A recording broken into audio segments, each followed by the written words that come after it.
વિદ્યાર્થી મિત્રો, આપણે આગળના ભાગમાં જોઈ ગયા કે સમુદ્રની આ ચઢ ઉતરતી ઘટનાને આપણે ભરતી ઓટ કહે છે. ભરતીના સમયે સમુદ્રનું પાણી છે એ મોજા સ્વરૂપે કિનારા તરફ ઘસી આવે છે, અને જ્યારે ઓટના સમયે જે પાણી કિનારા તરફ ઘસી આવ્યું હોય એ સમુદ્રમાં શું થાય છે તો કે સમુદ્ર તરફ એ પાછું ફરે છે.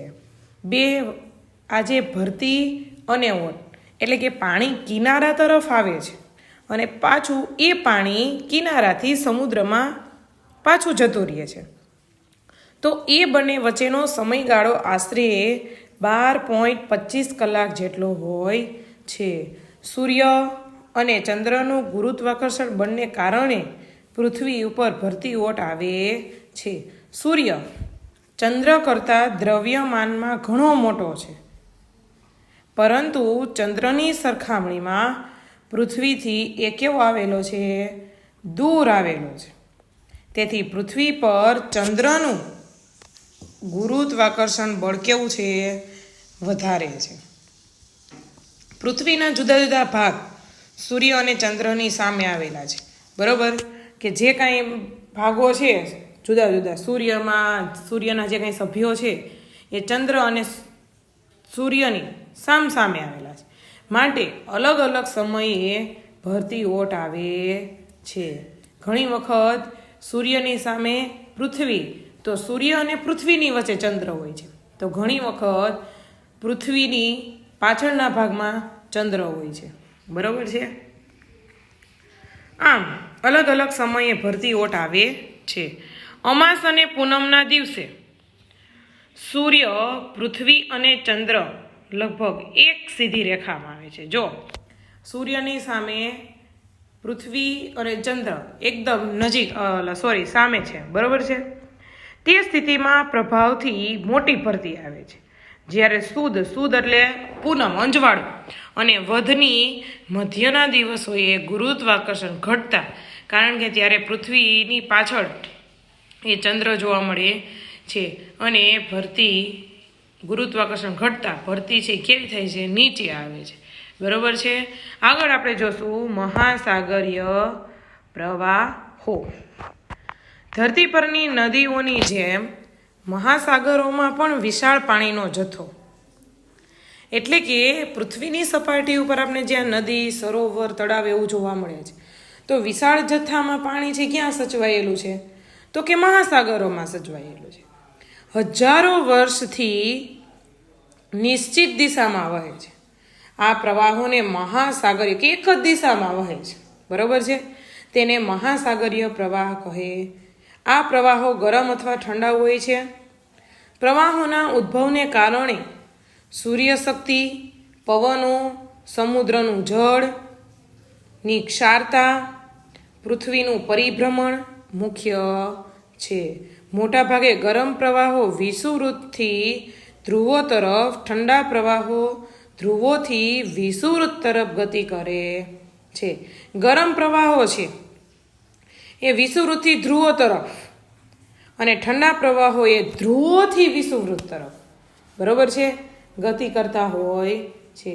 હવે આવશે પર્યાવરણના ઘટકો અને તેમના આંતર સંબંધ. પર્યાવરણના ઘટકો વચ્ચેના આંતર સંબંધો, બરોબર છે? તો કે પર્યાવરણના તમામ ઘટકોમાં માનવ કેન્દ્ર સ્થાને છે.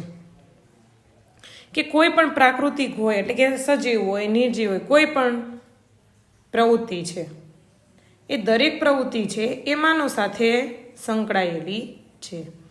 પર્યાવરણના જુદા જુદા ઘટકો કેટલાક ભૌતિક ચક્રોથી એકબીજા સાથે જોડાયેલા છે. આ ભૌતિક ચક્રો માનવીય પ્રવૃત્તિઓથી પ્રભાવિત થાય છે. એટલે કે મૃદાવરણમાં માનવી ખનિજ પ્રાપ્ત કરવા માટે શું કરે છે? ઉત્ખનન, ખોદકામ કરે છે. તે ખાડાઓમાં પાણી ભરાતા એ જલાવરણનો ભાગ બને છે. વાતાવરણમાં તાપમાન વધતા જલાવરણમાં રહેલું પાણી બાષ્પીભવન થાય છે. સમજ પડી કઈ? કે મનુષ્ય છે એ પોતે ખનિજોની શોધ માટે એટલે કે ખનિજ પ્રાપ્ત કરવા માટે એ જમીન એટલે કે મૃદાવરણ એ વચ્ચે શું કરશે, એના ઉપર ખોદકામ કરશે. હવે એ ખોદકામ કરેલું હશે એ જગ્યાએ જે કાંઈ ચોમાસાની ઋતુ આવશે તો ત્યાં શું, તો કે પાણી ભરાશે, એટલે કે એ જલાવરણનો ભાગ બનશે. પરંતુ ફરીથી વાતાવરણમાં જે તાપમાન વધવાથી ઉનાળાની ઋતુ આવશે તો એ પાણીનું શું થઈ જશે, બાષ્પીભવન થઈ જશે, અને એ બાષ્પ છે એ વાતાવરણમાં ભળે છે. વાતાવરણમાં રહેલ ભેજનું ઘનીભવન થતાં, કે ઘનીભવન એટલે કે જે કાંઈ ભેજ છે એ ઠરવાની ક્રિયા, બરાબર છે, એ ભેજ ઠરવાની ક્રિયાથી એટલે કે ઘનીભવન થતાં એના શું થશે, તો કે વાદળો બંધાય છે, અને એ વાદળોને કારણે શું થાય છે, તો કે વરસાદ થાય છે. અને તે પાણીના વહેવાથી મૃદાવરણનું એટલે કે એ વરસાદને કારણે જે જમીન છે એ જમીન ઉપર જે પાણી વહેશે તો એના કારણે એ જમીનનું પણ શું થશે, ધોવાણ થાય છે, અને વિવિધ ભૂમિ સ્વરૂપો રચાય છે. આ ઉપરાંત માનવીની વિવિધ પ્રવૃત્તિઓ કુદરતી પર્યાવરણના ઘટકોને કારણે જીવસૃષ્ટિથી પરસ્પર જોડાયેલ છે. ત્યારબાદ આવશે પ્રદૂષણ. માનવ પોતાની બુદ્ધિ શક્તિથી કે પોતાના વિકાસ કે પોતે જે કમાવા પોતાની જે કંઈ જરૂરિયાતો છે, બરાબર છે, એ જરૂરિયાતો સંતોષવા માટે એ કોઈ પણ એવી પ્રવૃત્તિ કરશે, કોઈ પણ ધંધા ઉદ્યોગ છે એ શરૂ કરશે, પરંતુ પોતાની બુદ્ધિ શક્તિથી પર્યાવરણના વિવિધ ઘટકોના ઉપયોગ દ્વારા પોતાની જરૂરિયાતો સંતોષે છે. એનો મતલબ શું થશે કે પોતાનો વિકાસ, પોતે પૈસા કમાવા માટે એ કોઈ પણ પર્યાવરણના એવા ઘટકોનો શું કરશે, તો કે ઉપયોગ કરશે. મહાત્મા ગાંધીજીએ કહ્યું છે કે આ માનવીય ગતિવિધિઓથી કુદરતી પર્યાવરણ દૂષિત થવાની ક્રિયા એટલે એને શું કહેવાશે, પ્રદૂષણ. કે માનવી પોતાના જીવનમાં જે કાંઈ પ્રક્રિયાઓ કરે છે, પરંતુ એ જે એની કાંઈ ગતિવિધિ છે, બરાબર છે, એ ગતિવિધિઓથી કુદરતી પર્યાવરણ છે એ દૂષિત થાય છે, અને આ દૂષિત થવાની ક્રિયા એટલે પ્રદૂષણ. પ્રદૂષણને કારણે એટલે કે પર્યાવરણમાં એ પ્રદૂષણના ઘટતા પર્યાવરણમાં જે પ્રદૂષણ ફેલાય છે તો એ પ્રદૂષણ ફેલાવનારા ઘટકો હશે ને એ ઘટકોને પ્રદૂષક કહે છે. માનવી કુદરતી સંસાધનોનો અમર્યાદિત અને અવિવેક, કે આપને જે કાંઈ કુદરતી સંસાધનો એટલે કે જમીન છે, પછી જલાવરણ એટલે કે નદીઓ છે, ત્યાર પછી વાતાવરણ છે, તો એ કુદરતી સંસાધનોનો અમર્યાદિત મન ફાવે તેમ અવિવેકપૂર્ણ ઉપયોગ કરે ત્યારે પર્યાવરણ પ્રદૂષિત. તમને હવે એમ થશે કે વાતાવરણ કે જલાવરણને કેવી રીતે પ્રદૂષે, તો ધારો કે કોઈ ધંધા ઉદ્યોગવાળો વ્યક્તિ છે, બરાબર છે, હવે એના જે ઉદ્યોગોમાં જે કંઈક નકામું ગંદુ પાણી છે, બરાબર, એ નદીમાં ઠલવે છે, એનો નિકાલ ક્યાં કરવામાં આવે છે, નદીમાં. તો એને કારણે એ નદીનું જે શુદ્ધ પીવાલાયક પાણી હશે એ પણ કેવું થઈ જશે, તો કે દૂષિત થઈ જશે. તો કે મનુષ્યને તો એ દૂષિત એટલે કે મનુષ્યને તો એ નુકસાનકારક જ છે, પરંતુ જે નદીમાં રહેલા જળ જીવો છે એને પણ એ શું કરે છે, દૂષિત કરે છે. તો આ શું કહેવાશે, કુદરતી સંસાધનોનો દુરુપયોગ અથવા તો એનો અમર્યાદિત ઉપયોગ. અથવા વાતાવરણ કેવી રીતે પ્રદૂષિત, તો કે જે કાંઈ ઉદ્યોગ ધંધા છે, મિલો છે, તો એમાં નીકળતા જે કાંઈ ધુવાણાઓ છે એ હવામાં ઉપર શું કરી દેવામાં આવે છે, બરોબર છે, ફેંકી દેવામાં આવે. તો એને કારણે પણ હવામાન છે એ પ્રદૂષિત થાય છે, અને મનુષ્ય પશુ પંખીઓને પણ શ્વાસ લેવામાં શું થાય છે, તકલીફ થાય છે. માનવ વિકાસની તીવ્ર ઝંખના ઔદ્યોગિકરણ, યંત્રિકીકરણ પર્યાવરણને પ્રદૂષિત કરવા માટે જવાબદાર છે. વર્તમાન સમયમાં ભૂમિ પ્રદૂષણ કે જે કાંઈ નકામું પાણી હોય ઉદ્યોગ ધંધાનું એ ઘણી વખત જે તે જમીન ઉપર ઠલવી દેવામાં આવતું હોય, તો એને કારણે જે પાણી એટલે કે એને કારણે જે પૃથ્વીના પેટાળમાં રહેલું પાણી છે એ પણ પ્રદૂષણ થાય છે. જળ પ્રદૂષણ, નકામો કચરો છે ઉદ્યોગ ધંધાનો, કેમિકલ્સવાળું પાણી છે એ નદીમાં ઠલવી દેવામાં આવે છે, તો એને કારણે પણ જળ પ્રદૂષણ થાય છે.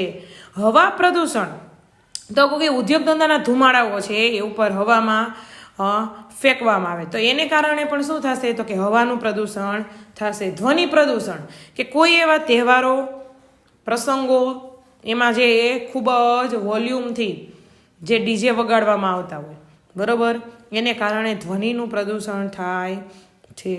પ્રદૂષણની પર્યાવરણ અને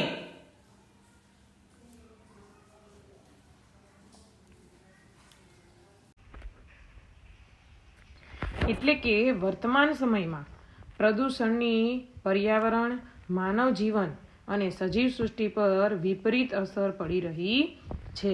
આજે આપણે પર્યાવરણ પ્રદૂષણ, તેની અસરો અને રોકવાના ઉપાયો એ વિચારીશું.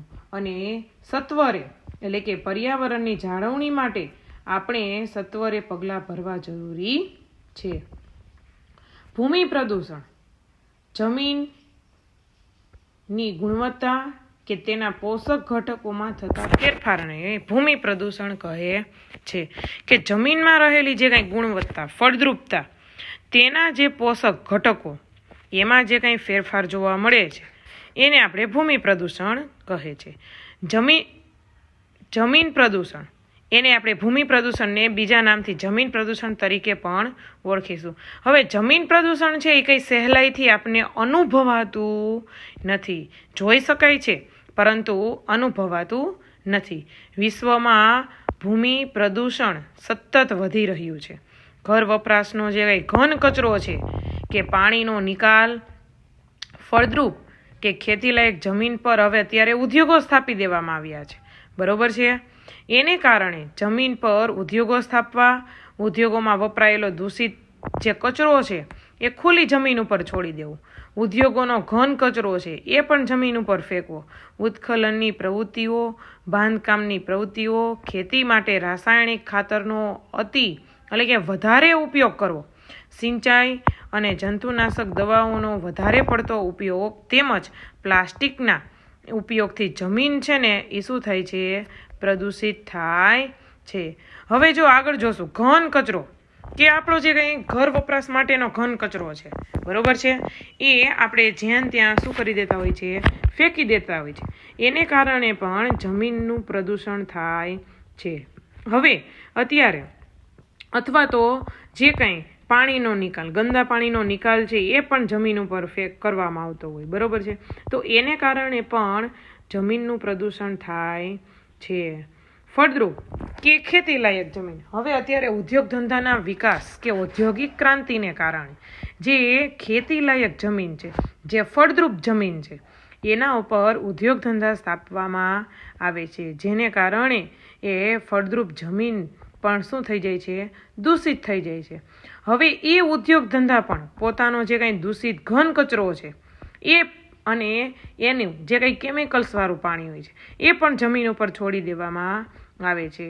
આમ ઉદ્યોગ ધંધાનો જે કાંઈ ઘન કચરો હોય છે એ જમીન ઉપર ફેંકવો, એને કારણે પણ ઉત્ખલનની ખોદકામ, બરોબર, નકામું ખોદકામ, જેને કારણે ખેતીની જે કાંઈ ખેતીલાયક જમીન છે એ પણ શું થઈ જાય છે, પ્રદૂષિત થાય છે. ખેતી માટે રાસાયણિક ખાતર, હવે જે કાંઈ સમુદ્ર જે કાંઈ ફળદ્રુપ જમીન છે, બરોબર છે, ખેતીલાયક જમીન, હવે એના ઉપર જો રાસાયણિક ખાતરનો છંટકાવ એ વધારે પ્રમાણમાં કરવામાં આવશે તો એમાં રહેલા જે કંઈ પોષક તત્વો, જે કંઈ ગુણો એ શું થઈ જશે, નાશ પામશે. આમ એ જમીન અને જે કંઈ જંતુનાશક દવાને કારણે એની ફળદ્રુપતા છે કેવી થઈ જાય છે, ઓછી થઈ જાય છે, જેને કારણે ભૂમિ પ્રદૂષણ જોવા મળે છે.